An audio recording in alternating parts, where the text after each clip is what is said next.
మన ప్రభువుడు రక్షకుడైన యేసుక్రీస్తు నామంలో మీ అందరికీ కూడా నా యొక్క శుభాలు తెలియజేస్తూ ఉన్నాను. బాగున్నారు కదా? మీరు సంతోషంగా ఉండాలని, దేవునికరంగా ఉండాలని, ఆశీర్వాదకరంగా ఉండాలని నా ఆశ, నా కోరిక, నా ప్రార్థన.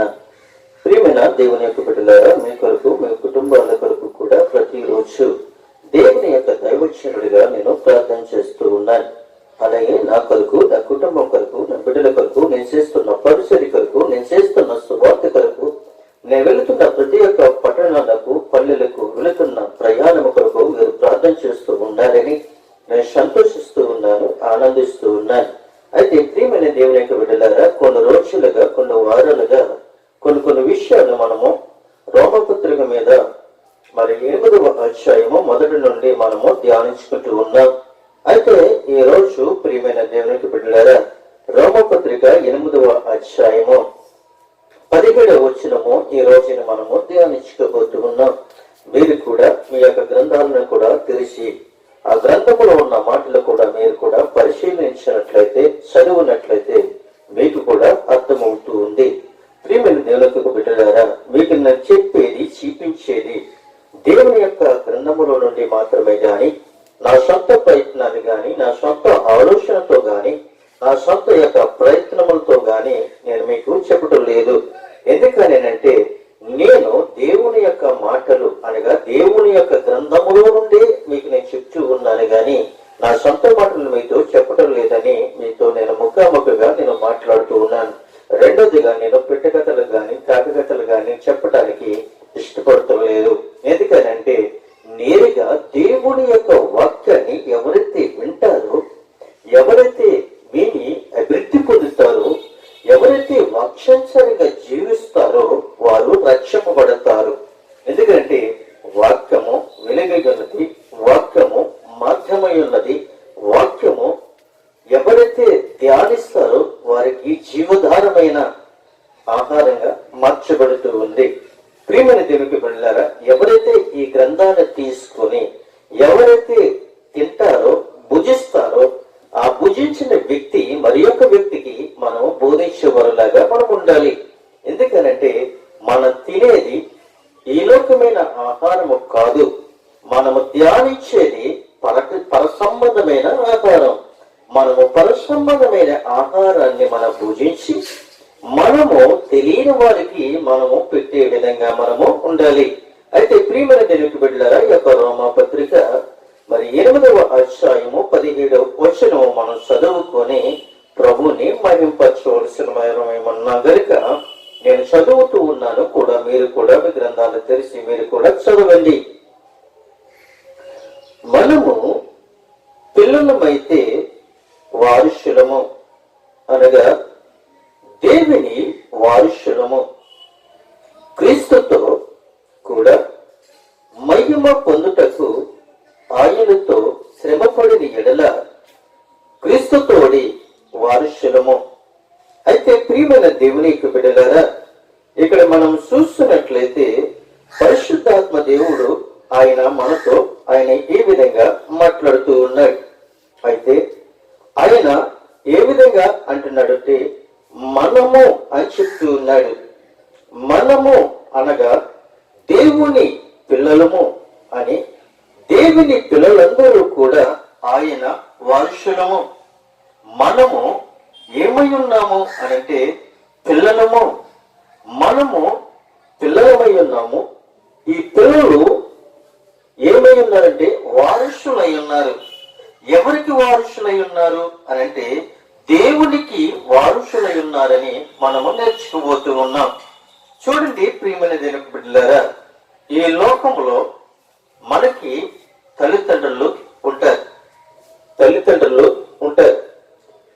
తల్లిదండ్రులు వారు వివాహం చేసుకొని వారి యొక్క దాంపత్య జీవితాన్ని సాగించి దేవుని యొక్క సన్నిధిలో వాళ్ళు నడిచి ప్రభు యొక్క అనుగ్రహము పొందుకొని దేవుని యొక్క దయ, దేవుని యొక్క కృప వారి మీద ఉండి దేవుడు వారి యొక్క దాంపత్య జీవితంలో వారికి దేవుడు మంచి ఫలాన్ని అనగా మంచి గర్భఫలాన్ని వారికి అనుగ్రహిస్తూ ఉంటారు.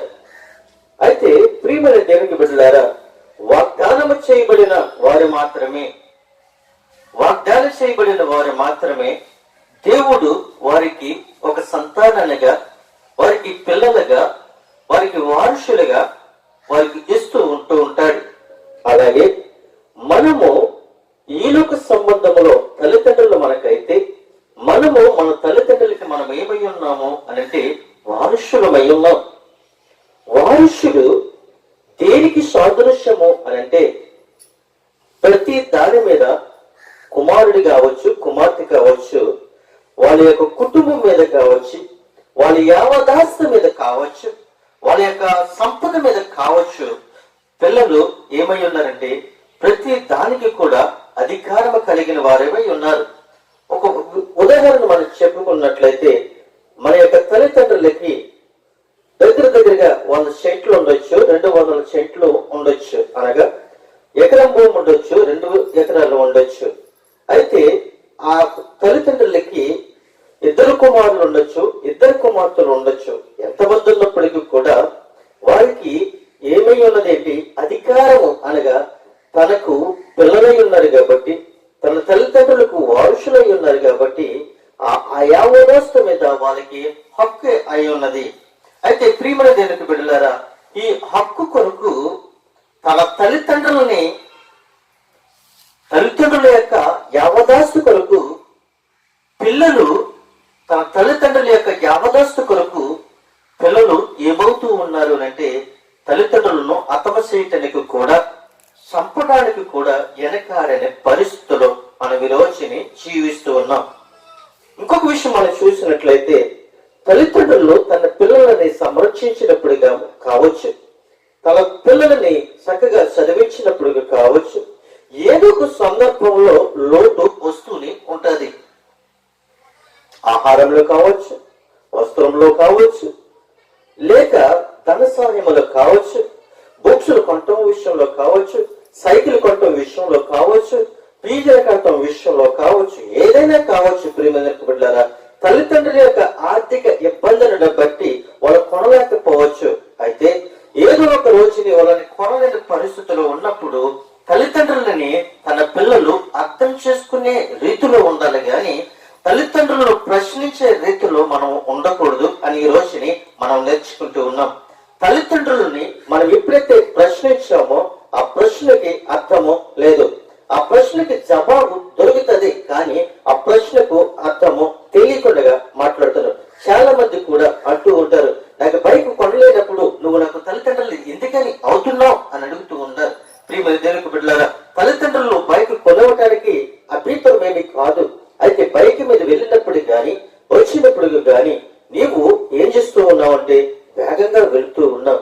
వేగంగా వెళుతూ నీ జీవితాన్ని ఏం చేస్తున్నావు తెలుసా, గాలిలో కల్పేసుకుంటున్నావు. తర్వాత ఏడ్చేవారు ఎవరు అనంటే తల్లిదండ్రులు మాత్రమే. అందుకని నిమిత్తం ఒక బైక్ కొరకు నువ్వేం చేస్తున్నావంటే నీ తల్లిదండ్రులను నిందించే విధంగా ఉండకూడదు అని ప్రభు సెలవిస్తూ ఉన్నాడు.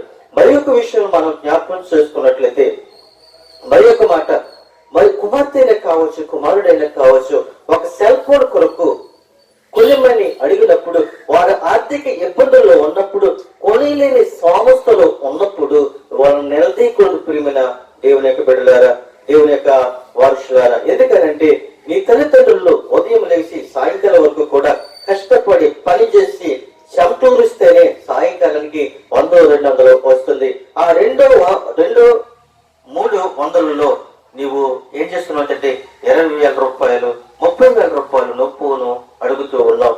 అది కొనవటానికి అప్పులు చేసి కొనిస్తారు, కానీ ప్రతిరోజు కూడా దానిని యూజ్ చేసి పనికిరాని వాటిల కొరకు, పనికిరాని వ్యక్తుల కొరకు నువ్వు ఎదురు చూసి నీ జీవితాన్ని పణంగా పెడుతున్నావు. ప్రతిరోజు కూడా దాన్ని వాడుతూ వాడుతూ వాడుతూ నీ జీవితాన్ని పాడు చేసుకుంటూ ఏ పని చేయకుండా, ఏ జాబు చేయకుండా, ఏ జాబు వెతుక్కోకుండా నువ్వేమైపోతున్నావు ఈ రోజుల్లోనూ అనంటే సోమరి, అనగా సోమరి ఉన్నట్లుగా నువ్వు జీవిస్తూ ఉన్నావు. ప్రియమైన బిడ్డలారా, మూడోదిగా మనం చూస్తున్నట్లయితే పిల్లలను చదివిస్తూ ఉంటారు.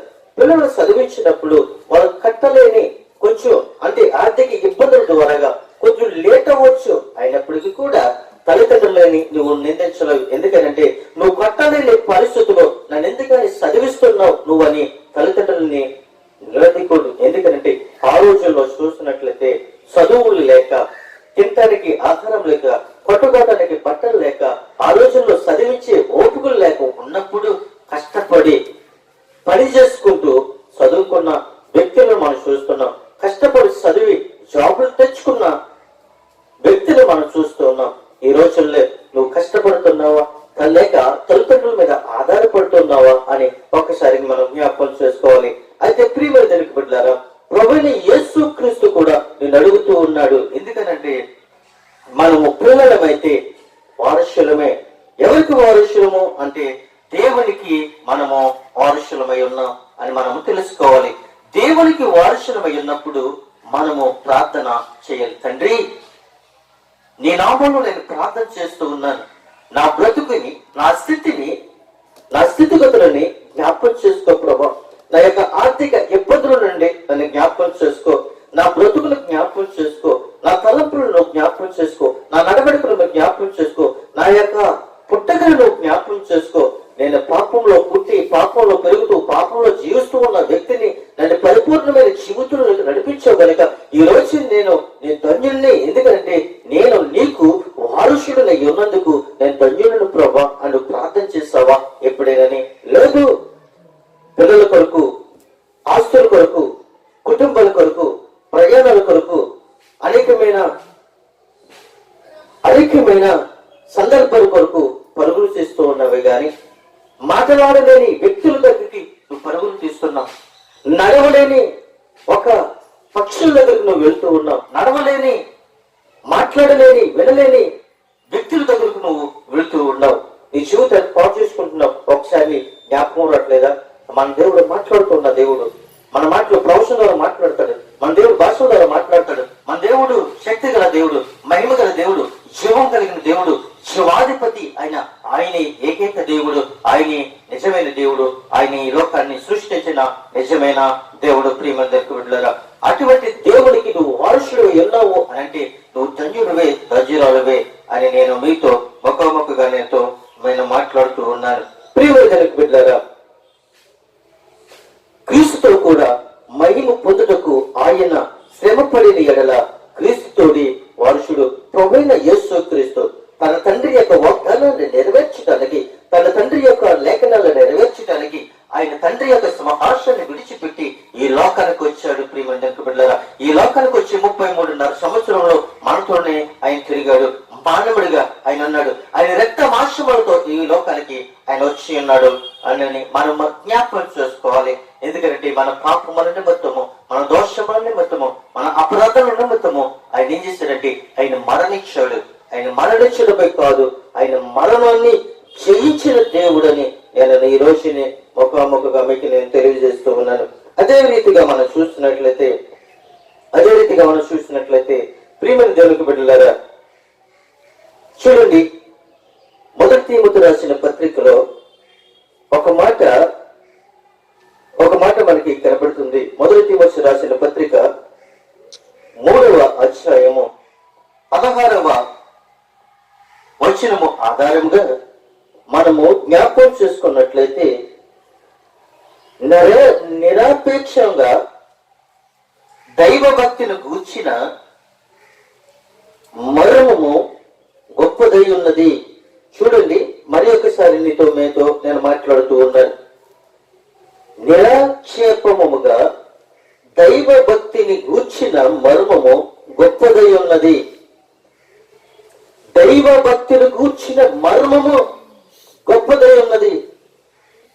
ఎవరైతే వాక్యము మర్మమై ఉన్నది, వాక్యము ప్రతిరోజు కూడా నువ్వు ధ్యానిస్తున్నట్లయితే, ప్రతిరోజు కూడా దేవుడి యొక్క వాక్యాన్ని ధ్యానిస్తున్నట్లయితే ఆ మర్మము దేవుడు ఏం చేస్తాడు అంటే బయలుపరుస్తుంది.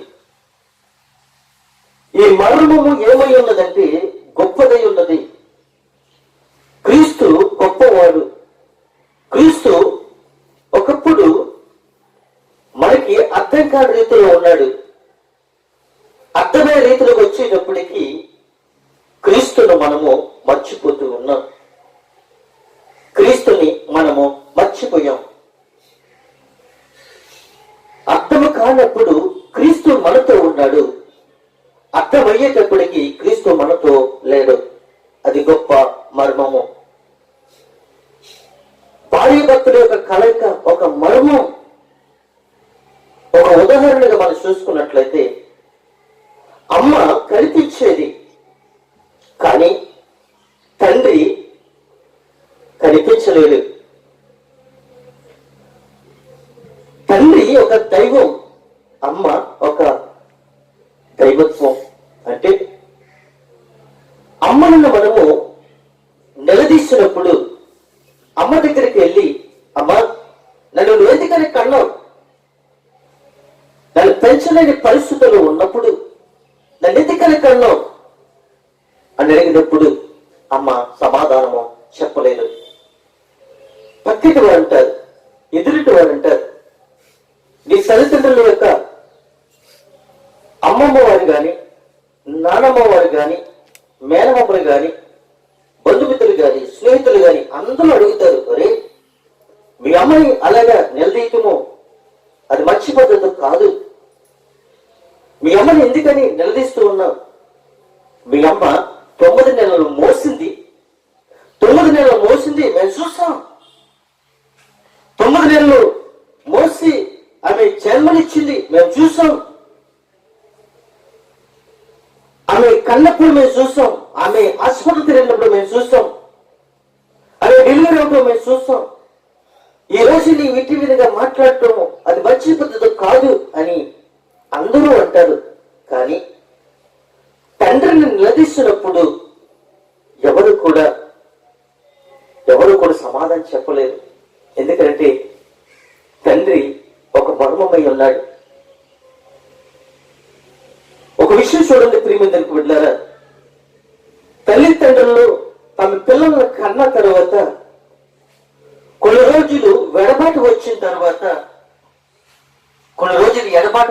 తర్వాత తన కుమారుని గాని కుమార్తెను గాని తీసుకొని ఆమె బయటికి వెళ్ళిపోయి చూసిన వాళ్ళ కూడా ఈడుగో మీ నాన్న అంటే ప్రతి వాడిని కూడా తన కుమారుడు నాన్ననే పిలుస్తాడు. ఎందుకంటే కన్న తండ్రి ఎవరో తెలియని పరిస్థితి తెలుసున్నప్పటికీ కూడా మర్మము. ఎందుకని ఈ మాటలు మీకు చెప్తూ ఉన్నానంటే, మనము తండ్రిని నిలదీసేయటానికి అధికారం లేదు. ఎందుకని నన్ను కన్నావు, ఎందుకని నన్ను పోషించలేకపోతున్నావు, ఎందుకు నేను బుక్కులు కొనలేకపోతున్నావు, ఎందుకు నన్ను బైక్ కొనలేకపోతున్నావు, ఎందుకు నేను ఫోన్లు కొనలేకపోతున్నావు, ఎందుకు నాకు భోజనం పెట్టలేకపోతున్నావు, ఎందుకు నాకు బట్టలు కొనలేకపోతున్నావు అడగటము అది తప్పు. నీ తండ్రికి నీకు ఏది కావాలో, అది ఆయన దాచించాడు. అలాగే పరలోకపు తండ్రిని నిలదీయటానికి మనకి అధికారం లేదు. మన మీదకి ఆయనకి అధికారం ఉంది, కానీ మనము ఆయన మీద అధికారం చెల్లించే వారిగా మనం వండుకుంటూ, అయ్యో ప్రభా ఎన్ని నెలలు ఎన్ని సంవత్సరాలు నీ చెంతలు గడిపానే, ఎన్ని కాళ్ళకి లేసానే, ఎన్ని ఉపవాసాలు ఉన్నానే, నీ కనికరం లేదా ప్రభువా అని అడగటానికి నీకు అధికారం లేదు. ఆయన దాచించాడు, నీకు ఫలాలను దాచించాడు, ధనాన్ని దాచించాడు, గృహాలను దాచించాడు, ఆస్తులను దాచించాడు, ఐశ్వర్యాన్ని దాచించాడు, ఘనతను దాచించాడు.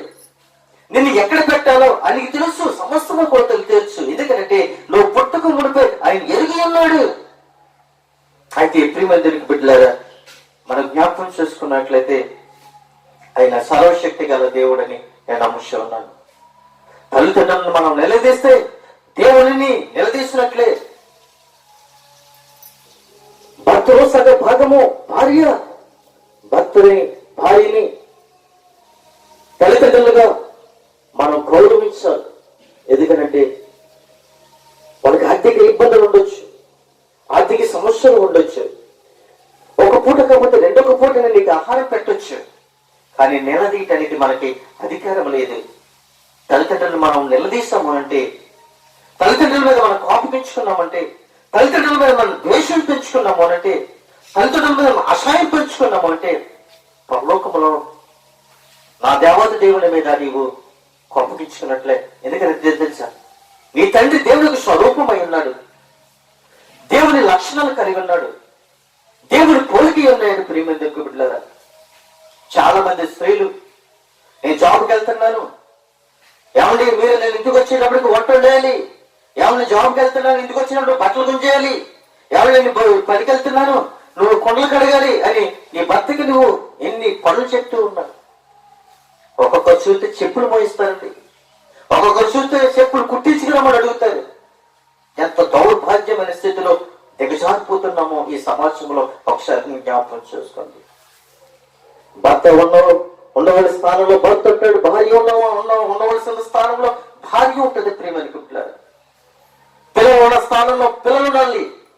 అంతే తప్ప కానీ తల్లిదండ్రుల మాట వెళ్ళకుండగా, కుటుంబం మాట వెళ్ళకుండా, సంఘాల మాట వెళ్ళకుండగా, దైవజన్యం మాట వెళ్ళకుండగా మన లోకంలో తిరిగామా, లోకంలో పురుగులు ఇస్తామా, ఏదో ఒక రోజుని మనము పడిపోవలసిన వారమే. ఒక దైవజనుడు నిన్న ఒక దైవజనుడికి ప్రార్థన చేయడానికి వెళ్ళినప్పుడు ఆయన అంటూ ఉన్నాడు, అన్నా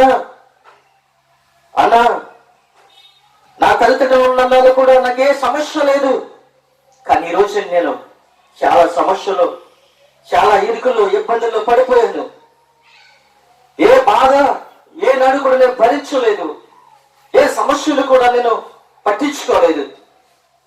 ఈ రోజు నా తండ్రి లేడు, నా తల్లి ఉంది, అయినప్పటికీ కూడా నా సదాశక్తిగా నాకు అనారోగ్యం వచ్చినప్పుడు నా తల్లి హాస్పిటల్ తీసుకెళ్లి హాస్పిటల్ జాయిన్ చేసినప్పుడు, ఆ డాక్టర్ గారు సెలవు లెక్కించినప్పుడు నా తల్లి నా పక్కనే ఉంది, నా తండ్రి నా పక్కన లేదు.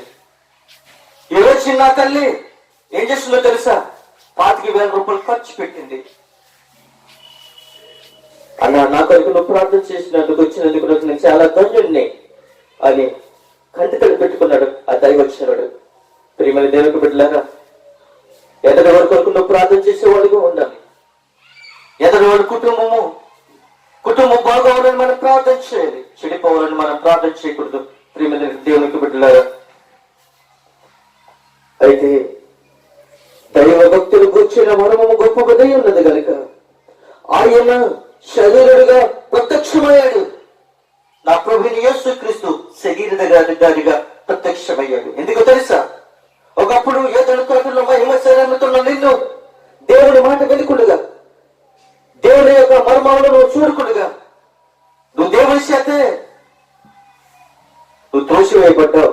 కానీ నా దేవత దేవుడు నిన్ను విడిచిపెట్టబడగా ఆయన శరీరం దాచుకుని రక్తమాంసాలతో ఆయన ఈ లోకానికి ఆయన వచ్చాడు. ఒక శరీరధారిగా మనకి ప్రత్యక్షమయ్యాడు. ఈ రోజు ఏమనండి, ఎలా పోతే పోయాడులే, ఉంటే ఉన్నాడులే అని వేధించుకుంటున్నాం తప్ప గాని ప్రేమించే నాథుడు లేడు, ఆదుకునే వ్యక్తి లేడు ఈ రోజుల్లో. ఎందుకో తెలుసా? ఆయన అనగా నా ప్రభువైన యేసుక్రీస్తు ఏం చేస్తారో తెలుసా? శరీరుడుగా నాకేమయ్యాడంటే ప్రత్యక్షమయ్యాడు. ఆత్మవిషయమున నీతిపరుడనే తీర్పునందును నేనేం చేశాను తెలుసా? అది క్రీస్తు రక్తము ద్వారా నేను కడగబడ్డాను. క్రీస్తు రక్తంలో కడగబడిన నేనేమయ్యాను తెలుసా? ఆత్మస్వరూపంలో అనగా నీతిపరుడని నేను తీర్పు పొందుకున్నాను. ఎందుకు తెలుసా? నేను పాపంలో పుట్టి పాపంలో పెరిగి పాపంలో జీవిస్తూ ఉన్నాను. నన్ను ఆయన స్వరమైన రక్తముతో నన్ను కడిగాడు, పవిత్రం చేస్తాడు. అందుకే నేను ఆత్మవిషయమున, పరిశుద్ధ ఆత్మవిషయమున నీతిపరుడిని నేను నన్ను తీర్పులోనికి అనగా ఆయన తీర్పునందునట్లుగా నేను చూస్తున్నాను. ఇంకొక విషయం మనం చూసినట్లయితే ప్రియమైన బిడ్డలారా, దేవదూతలకు ఆయన ఏమయ్యాడు? కనబడ్డాడు. ప్రియమైన బిడ్డలారా, ఆయన దేవదూతలకు కనబడ్డాడు. ఈ రోజు చూసుకున్నట్లయితే దేవదూతలకి ఇవ్వలేని భాగ్యాన్ని మనకి ఇచ్చాడు. ఈ రోజుల్లో దేవదూతలు పాపం చేసి త్రోసివేయబడ్డారు, కానీ దేవదూతలకి ఇవ్వలేని భాగ్యాన్ని మనకిచ్చాడు. ఎందుకు తెలుసా? ఆయన మన పక్షాలు ఉన్నాడు, ఆయన మనతో ఉన్నాడు, ఆయన మనతో తిరిగాడు. మనం ఎలా నడవాలో, ఎలాగా జీవించాలో, ఎలా నడుచుకోవాలో, ఎవరితో ఏ విధంగా మాట్లాడాలో ఆయన మనకు నేర్పించాడు. మనము దేవుని మర్చిపోతున్నాం. ఈరోజు సృష్టిని సృష్టించిన దేవుడిని మర్చిపోతున్నాం. ఎందుకు విషయం చెప్తున్నాను చూడండి. ఈ లోకంలో అనేక మంది వ్యక్తులు ఉండొచ్చేవో గాని ఒకే ఒక వ్యక్తి నా ప్రభువైన యేసుక్రీస్తు. శూరులు ఎంతమంది లేరు ప్రియమైన దేవునికి బిడ్డలారా?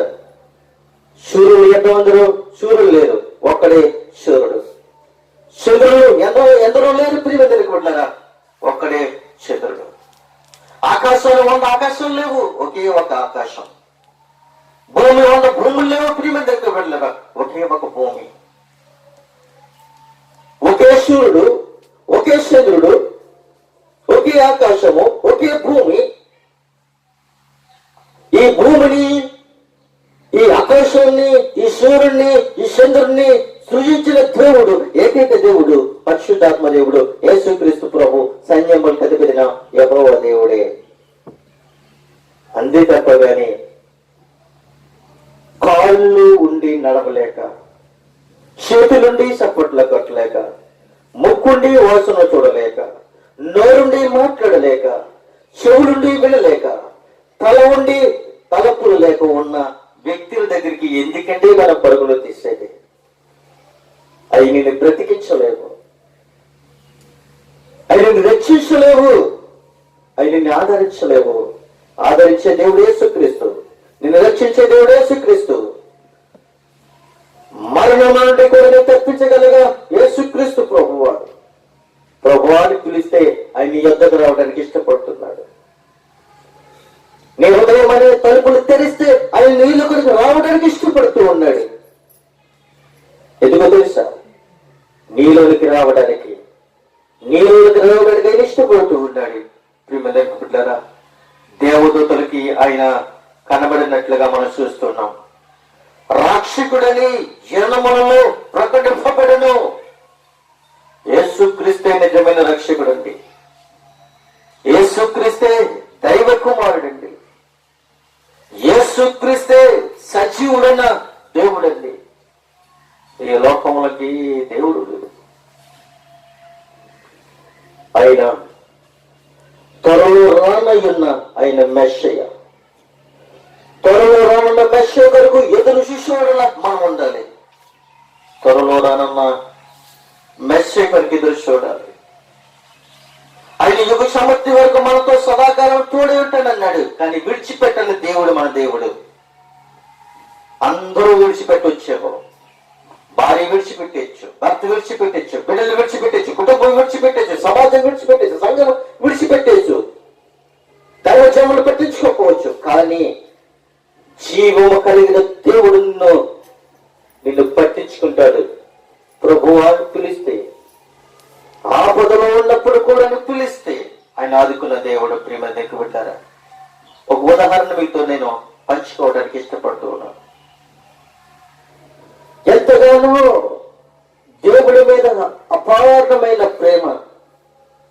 ప్రతిరోజు ఉదయం లెగిసిన కాడి నుంచి సాయంకాలం సమయం వరకు కూడా ప్రభువా ప్రభువా ప్రభువా ప్రభువా, యేసయ్యా యేసయ్యా, యేసుక్రీస్తు ప్రభువా అని ప్రార్థన చేస్తున్న వ్యక్తి ఓ రోజుని అపారమైన ప్రమాదంలో సిక్కుపడి ఉన్నాడు. వాడ ప్రయాణం చేస్తూ వాడ మునిగిపోయింది. వాడ మునిగిపోయిన తర్వాత ఆయన ఆ నీటిలో కొట్టుమిట్లాడుతూ ఉన్నాడు. మునుగుతూ ఉన్నాడు, తేలుతూ ఉన్నాడు, మునుగుతూ ఉన్నాడు, తేలుతూ ఉన్నాడు. అయ్యో ప్రభువా మునిగిపోతున్నాను, అయ్యో ప్రభువా నేను మునిగిపోతూ ఉన్నాను అని కేకలు వేస్తూ ఉన్నాడు. అయితే తన కుమారుడు ఆపదను చూసి, తన కుమారుడు యొక్క వ్యాధులు చూసి, తన కుమారుడు చనిపోతాడేమో అని ఆయన కలవరపడి పరలోకం వీడి భూలోకానికి ఆయన ఒక మానవుడిగా ఒక పడవ వేసుకొని ఆ యొక్క మునిగిపోతున్న వ్యక్తి దగ్గరికి వచ్చి, అయ్యా పడవలోకి రా అని చెయ్య అందిస్తూ ఉన్నాడు. అందిస్తూ ఉన్న సమయంలో అతను అంటున్నాడు, నువ్వెవరు నాకు తెలీదు, నేను యేసయ్యనే పిలుస్తున్నాను, నా యేసయ్య వస్తాడు, నువ్వు వెళ్ళిపో అని చెప్పాడు. బతిమాలాడు, అయ్యా నువ్వు రా, ఈ పడవలోనికి ఎక్కువ, నేను తీసుకుని వెళ్తాను, నేను బ్రతికించుకుంటాను అని చెప్పినప్పుడు వినలేదు. నువ్వు నాకు వద్దు, వెళ్ళిపో, నా యేసయ్య వస్తాడు అని చెప్పాడు. అతను పడవ వేసుకొని వెళ్ళిపోయాడు. అలాగే మరి ఒక వ్యక్తిగా ఆయన ఏం చేశాడు అనంటే, ఆయన మరి ఒక బోటు మీద వచ్చి అయ్యా నువ్వు ఈ ఓడలోనికి వెక్కు, నేను బయటికి తీసుకుని వెళ్తాను అని చెప్పాడు. నా యేసయ్య వస్తాడు, ఆయన వస్తే గాని నేను రాను అని చెప్పాడు. ఆయన కూడా వెళ్ళిపోయాడు. మూడవదిగా ఆయన విమానం వేసుకుని విమానం మీద వచ్చి తాడు పట్టుకో, నీవు ఈ విమానంలోకి రా, నిన్ను ఒట్టి మీదకి తీసుకుని వెళ్తాను అని చెప్పినప్పుడు అతడు అన్నాడు, అయ్యా నేను రాను, నేను విమానంలోకి రాను, నా యేసయ్య వస్తాడు, నా యేసయ్య వచ్చి నేను తీసుకుని వెళ్తాడు, అప్పటి వరకు నేను రాను రాను రాను అని చెప్పాడు. 3 సార్లు ఆయన వచ్చాడు, 3 సార్లు కూడా రాలేదు. నీటిలో మునిగి చనిపోయాడు. చనిపోయిన తర్వాత ఉండి అప్పుడు దేవుని యొక్క రాజ్యానికి ఈ చనిపోయిన వ్యక్తి వెళ్ళాడు. వెళ్ళిన తర్వాత అక్కడ దేవుణ్ణి నిలదీస్తూ ఉన్నాడు, ప్రభువా నేను ఎంతగానో నిన్ను ఆదరించాలి, ఎంతగానో నిన్ను ప్రేమించానే, ఎంతో నేను పాటలు పాడానే, ఎంతమందికో దేవుని యొక్క వాక్యాన్ని నీ యొక్క వాక్యాన్ని ప్రకటించానే, ఎన్నో కానుకలు వేస్తానే, ఎన్నో ప్రార్థన చేస్తానే, నన్ను ఎందుకని ఇలాగే విడిచిపెట్టేస్తావు అని అడిగినప్పుడు, పిచ్చివాడ నిన్ను నేను విడిచిపెట్టలేదయ్యా, నువ్వే నన్ను త్రోసివేస్తావు, నువ్వు రావద్దు, నన్ను పొమ్మన్నావు, 3 సార్లు వచ్చాను అని చెప్పాడు. మొదటిసారి వచ్చినప్పుడు మామూలుగా నేను వచ్చాను, నేను రానన్నావు. 2వ సారి నేను పడవ మీద వచ్చాను, నువ్వు రానన్నావు. 3వ సారి విమానం మీద వచ్చాను, నువ్వు రానన్నావు. 3 సార్లు వచ్చింది పిచ్చోడా నేనే. నేను మానవుడిగా వస్తేనే పొమ్మన్నావు, కానీ ఆత్మగా వస్తే నువ్వు అల్లాడి చచ్చిపోతావు. అర్థమవుతుందా ప్రియమైన దేవుని బిడ్డలారా? ఒక మానవుడిగా వస్తేనే అతన్ని మనం అర్థం చేసుకోలేకపోతున్నామే, కానీ ఆత్మగా వస్తే నువ్వేమంటావు? పారిపోతావు. అయితే ప్రియమైన దేవుని బిడ్డలారా, లోకమందు నమ్మబడిన, ఎందుకో తెలుసా, క్రీస్తుడని జనములలో ప్రకటించినప్పుడు లోకమందు కూడా ఏమైందంటే నమ్మబడింది. అయితే ఆరోహణుడై తేజోమయుడై ఉన్నాడు నా ప్రభువైన యేసుక్రీస్తు. ఎప్పుడు తెలుసా? ఆయన 3.5 సంవత్సరములు ఆయన రాజ్య సువార్తను ప్రకటించి తన తండ్రి యొక్క వాగ్దానాన్ని నెరవేర్చి తన బిడ్డల కొరకు ప్రాణం పెట్టి ఆయన ఏం చేశాడో తెలుసా? ప్రాణం పెట్టి సమాధి చేయబడి ఆయన ఆరోహణమయ్యి తేజోమయుడిగా ఆయన తండ్రి యొక్క రాజ్యానికి వెళ్ళిపోయాడు. ఇప్పుడు నీవు ఎవరిని ఆరాధించాలో తెలుసా? ఆరోహణమయుడి ఉన్న నా నజరుడైన యేసుక్రీస్తును ఆరాధించాలి. తేజోమయుడైన 1000 సూర్యుల కంటే తేజోమయుడైన యేసుక్రీస్తును నువ్వు ఆరాధించాలి. అంతే తప్పగాని స్నేహితులను ఆరాధించడం కాదు, బంధుమిత్రులను ఆరాధించడం కాదు, కుటుంబాన్ని ఆరాధించడం కాదు. నీ లక్ష్యం దేని మీద ఉండాలో తెలుసా? పౌలు అంటున్నాడు, గురు యొద్దకే నేను పరిగెడుతూ ఉన్నాను. నేను పరిగెట్టేది గురు యొద్దకే పరిగెడుతూ ఉన్నాను. పందెంలో పరిగెట్టేవాడు బహుమానాన్ని పొందుకోవడానికి పరిగెడుతున్నాడే గాని బహుమానానికి పొందుకోకుండా వెనక్కి తిరిగి చూడడు. ప్రియమైన బిడ్డలారా, మరి ఒక మాట మనం చూస్తున్నట్లయితే ఆయన మరి ఒక విషయంగా మనతో ఆయన మాట్లాడుతూ ఉన్నాడు. చూడండి ప్రియమైన దేవునికి బిడ్డలారా, చూడండి హెబ్రీయులకు రాసిన పత్రిక 1వ అధ్యాయం 3-4 వచనాల్లో ఆధారంగా చేసుకుంటే ఆయన దేవుని మహిమ యొక్క తేజస్సును అనగా నానా భాగములుగాను ఆయన తత్వము యొక్క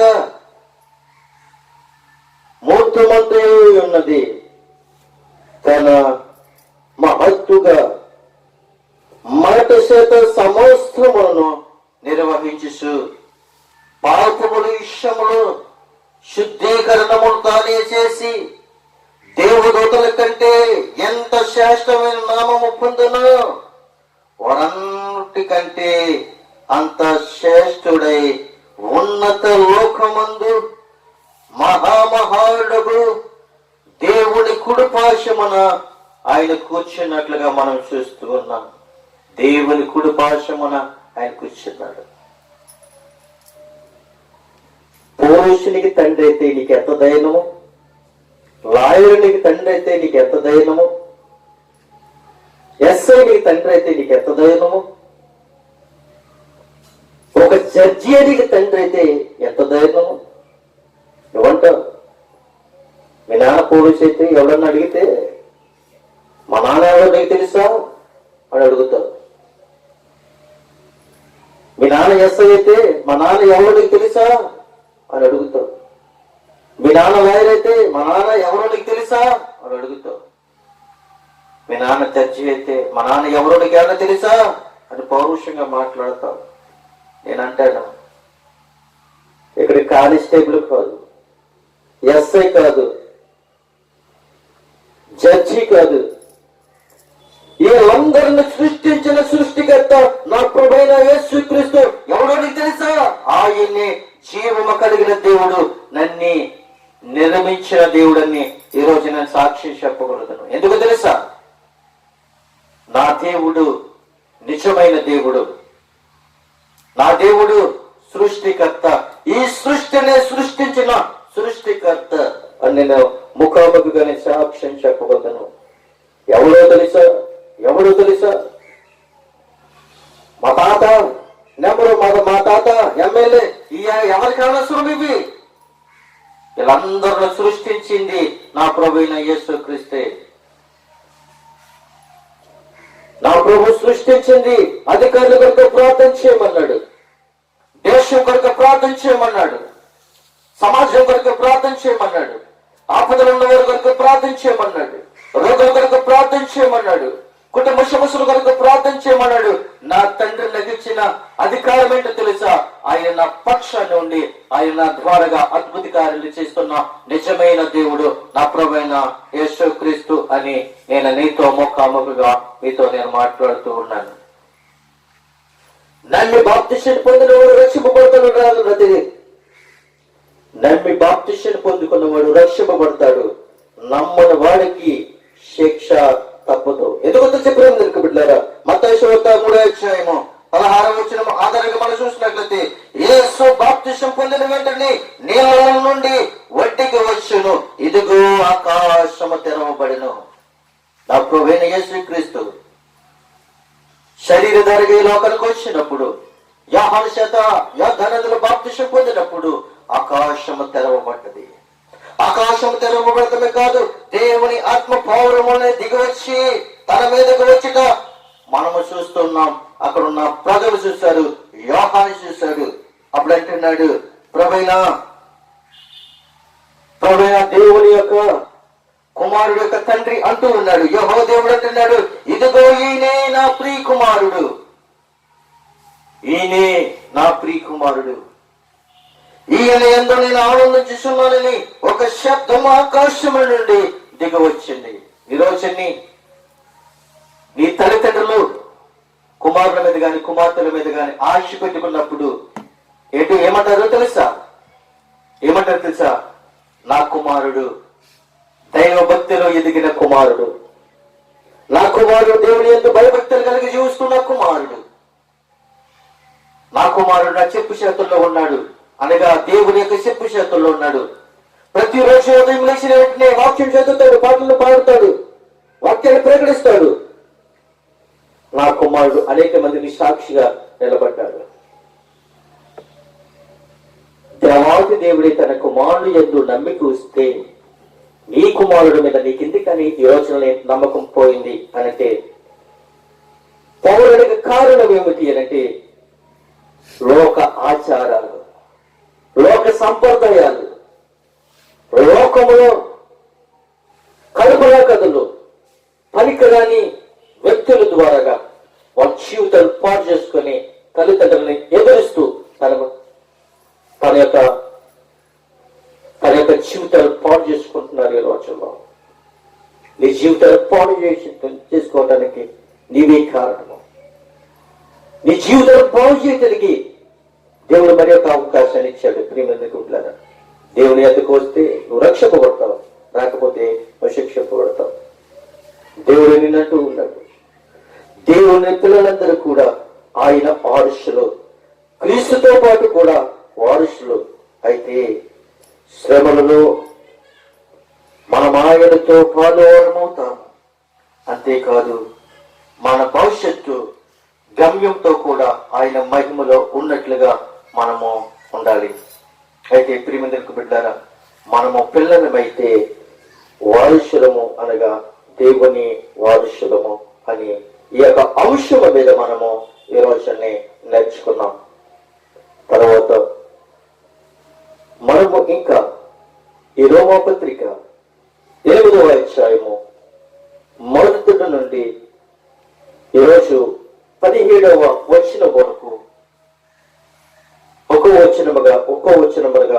వచనములుగా మనము ధ్యానించుకుంటూ ఈ రోజుని 17వ వచనము ధ్యానించినందుకు, దేవుడు కృప చూపించినందుకు దేవుడికి నేను ఎంతగానో రుణస్తుడను. ఎందుకంటే జ్ఞానం లేని వాడిని, అవరోషం లేని వాడిని, చదువు లేని వాడిని, పామరుని అయినప్పటికీ కూడా నేను పాపంలో పుట్టి పాపంలో పెరుగుతూ ప్రభు చెంతకి చేరి ఉన్న నన్ను పరిపూర్ణంగా చేసి పరిశుద్ధమైన మార్గంలో నడిపించి ఆయన నన్నును, నా కుటుంబాన్ని, నా పరిచర్యను ఆయన తోడుగా ఉండి అనేకమైన ప్రాంతాలలోనూ, అనేకమైన గ్రామాలలోనూ, అనేకమైన పట్టణాలలో కూడా నన్ను వాడుకుంటూ ఆయన యూట్యూబ్ ద్వారాగా, ఫేస్బుక్ ద్వారాగా, ఇన్స్టాగ్రామ్ ద్వారా, వాట్సాప్ ద్వారాగా ఆయన అనేక రీతిలుగా అనేక మందికి ఈ యొక్క వాక్యాన్ని అందింపజేసి అందరి జీవితాలలో వెలుగు నింపిన దేవుడికి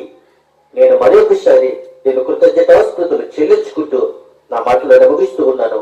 కొద్ది మాటలు దేవుడు దీవించి ఆశీర్వదించును గాక. ఆమేన్.